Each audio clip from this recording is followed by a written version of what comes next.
आज का विषय है व्यक्तिगत समस्याएं। आप सभी अच्छी तरह से जानते हैं, हर व्यक्ति की कुछ अपनी व्यक्तिगत समस्याएं होती हैं जो मूलतः स्वभाव के कारण जन्म लेती हैं। जैसा व्यक्ति का स्वभाव होता है, उस स्वभाव के अनुसार ही वह अपने जीवन को जीता है।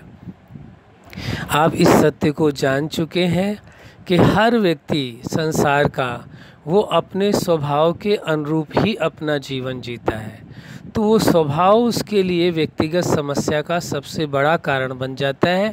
शारीरिक जो समस्याएं हैं वो तो होती ही हैं, लेकिन जो व्यक्तिगत समस्याएं हैं वह स्वभाव के कारण जन्म लेती है।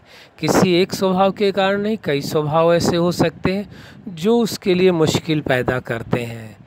तो व्यक्तिगत जीवन की कुछ समस्याएं हैं जिनको आप जान कर के, समझ कर के उनका निराकरण आप स्वयं ही कर सकते हैं।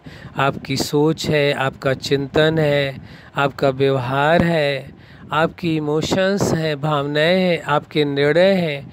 यदि आपने व्यक्तिगत समस्या ये भी हो जाती है कि राइट टाइम पर आपने राइट डिसीजन नहीं लिया, राइट एक्शन नहीं लिया, तो वही छोटी सी समस्याएं बड़ा रूप ले लेती हैं, तो वह भी व्यक्तिगत समस्याओं के अंतर्गत आता है। लेकिन सबसे ज़्यादा प्रभाव जो होता है व्यक्ति के स्वभाव का होता है। वह अपने स्वभाववश ही जीता है और स्वभाव के कारण ही उसके जीवन में अनेकों समस्याएं आती हैं और स्वभाव के कारण ही वो अनेकों समस्याओं का सामना करते हुए विजय भी प्राप्त करता है। स्वभाव ही उसका एक कारण बनता है। तो व्यक्तिगत समस्याओं में ये देखा गया है स्वभाव सबसे मूल कारण है। तो यदि आप अपने स्वभाव को बदलने का पूरा इरादा बनाते हैं, जो स्वभाव आपको ऐसा लगे, कई लोगों का जैसे एकदम स्ट्रेट फॉरवर्ड का स्वभाव होता है, एकदम सीधे बात कह देनी है, ये नहीं ध्यान देना है इस व्यक्ति को अच्छा लगेगा या नहीं अच्छा लगेगा, या उस व्यक्ति के साथ संबंध खराब भी हो सकते हैं, टकराव भी हो सकता है। तो ये स्वभाव के कारण हुआ। ये किसी का स्वभाव है बात बात में हाइपर हो जाना, छोटी सी बात में गुस्सा हो जाना बहुत ज़्यादा, तो वो स्वभाव के कारण ही तो उसके परेशानी आ रही, वो व्यक्तिगत ही उसका समस्याएं हैं। ये कौन सी समस्याएं? व्यक्तिगत समस्याएं। या ऐसा हो सकता है हीन भावनाएं हैं कि वो हीन भावना के कारण वो परेशान रहता है। फिर व्यक्तिगत में और आ जाता है उसका एंजाइटी तो नहीं है, कहीं कोई समस्या ऐसी है जिस समस्या का वो समाधान अपने जीवन में नहीं कर पा रहा है, तो उस समस्या का जब समाधान नहीं निकलेगा तो एंजाइटी का जन्म हो जाता है। वही एंजाइटी यदि ज़्यादा समय तक बनी रहे तो डिप्रेशन में आदमी चला जाता है। ये व्यक्तिगत उसकी प्रॉब्लम्स है, व्यक्तिगत उसकी समस्याएं हैं और जो स्वभाव से ज़्यादा रिलेटेड है। लेकिन वो इसलिए इस बात को समझना ज़रूरी है कि जो व्यक्तिगत समस्याएं हैं जो स्वभाव के कारण ज़्यादातर जन्म लेती हैं, उनको आप स्वयं ही ठीक कर सकते हैं।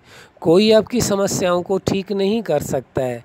अब मान लीजिए लोगों के साथ आपको संबंध निभाने में मुश्किल होती है, लोगों के साथ बातचीत करने में मुश्किल होती है, आप पसंद नहीं करते हैं। कोई व्यक्ति यदि जवाब देता है तो फिर आप उसे बर्दाश्त नहीं कर पाते हैं छोटी छोटी बातों को, तो ये व्यक्तिगत ही तो समस्याएं हो गई। व्यक्तिगत समस्याएं आपकी लाइफ स्टाइल भी हो सकती है, आपके खाने की टाइमिंग, आपके सोने की टाइमिंग, आपके कार्य करने की टाइमिंग, या कोई आप बहुत फास्ट कार्य करते हैं या बहुत स्लो आप कार्य करते हैं, धीरे धीरे कार्य करते हैं। कोई समय का बहुत ज़्यादा महत्व देते हैं, किसी में टाइम की बड़ी पंक्चुअलिटी होती है, कोई टाइम के पंक्चुअल ही नहीं होते। तो ये व्यक्तिगत समस्याएं, लेकिन ये व्यक्तिगत समस्याएं बड़ा रूप ले लेती हैं, ग्रुप में लोगों को बड़ी समस्याएं पैदा कर देती हैं। तो लाइफ में पंक्चुअलिटी भी बहुत आवश्यक है।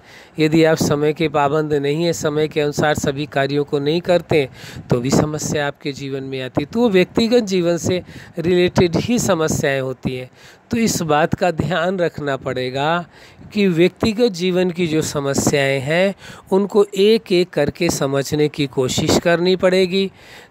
जैसे आपका नेचर है, आपकी लाइफ स्टाइल है, आपकी वे ऑफ टॉकिंग है, ये सारी चीज़ें बहुत ही मायने रखती हैं। आप लोगों के साथ कैसे व्यवहार करते हैं, कैसे बातचीत करते हैं, ये व्यक्तिगत समस्याएं हैं। यदि आप इनको एक एक समस्या के प्रति थोड़ा सा गौर करेंगे तो अवश्य अपने आप को बदल लेंगे, उसमें कोई मुश्किल नहीं जाएगी आपको। तो व्यक्तिगत समस्याओं को बदलने के लिए सबसे अच्छा उपाय है, जैसे व्यवहार को बदलने के लिए दूसरों के साथ वही व्यवहार करें जो स्वयं पसंद करते हैं। कौन सा करें? जो स्वयं पसंद करते हैं वही व्यवहार करना चाहिए। रही स्वभाव की बात है तो स्वभाव को आप जैसा चाहें वैसा बदल सकते हैं। यदि आप ये मान करके चलते हैं कि मेरा स्वभाव मेरे अनुसार ही बनना है, जैसा मैं चाहूँगा वैसा ही मेरा स्वभाव रहेगा, तो बहुत चेंज अपने आप में आना शुरू हो जाएगा। तो ये व्यक्तिगत जो समस्याएं, उन समस्याओं को समझ करके व्यक्तिगत तौर पर आप निराकरण कर सकते हैं, जिससे जो आपको परिवार में और संबंधों को निभाने में मुश्किल नहीं होगी और आपके प्रोफेशन में भी मुश्किल नहीं होगी। तो व्यक्तिगत ये कुछ इस प्रकार की समस्याएं जीवन में आती हैं। टेंशन भी व्यक्तिगत एक कारण बन जाता है। मान लीजिए कोई परिस्थितियाँ हैं, उनका आप समाधान नहीं कर पा रहे हैं, तो जैसे बताया अभी पूर्व में कि एंजाइटी हो जाती है, फिर डिप्रेशन भी हो सकता है। तो ये व्यक्तिगत समस्याएं हैं। किसी का बहुत सेंसिटिव नेचर होता है, छोटी छोटी सी बात में बहुत ज़्यादा परेशान हो जाते हैं, बहुत ज़्यादा रिएक्ट करते हैं, तो वो व्यक्तिगत ही हो गया है समस्याएं। तो इनका निराकरण आप स्वयं ही कर सकते हैं, कोई और नहीं कर सकता। अब आप उम्मीद रखें कि आपकी व्यक्तिगत समस्याओं का निराकरण कोई और करे तो कैसे कर पाएगा? क्योंकि आपको अपनी मन स्थिति का पूरी तरह से ज्ञान है। आप अपने आप को जितना बेहतर ढंग से समझते हैं उतना कोई भी आपको नहीं समझ सकता है। और जब आपने समझ लिया अपने आप को, तो अपने आप का परिवर्तन करना आपके लिए कोई मुश्किल कार्य नहीं होगा। अच्छा, आप अपने जीवन में सफलता के शिखर तक पहुँचे, व्यक्तिगत समस्याओं को जान करके उनका समाधान करें, यही हमारी हार्दिक शुभकामना है। सदा खुश रहें, मुस्कुराते रहें। धन्यवाद।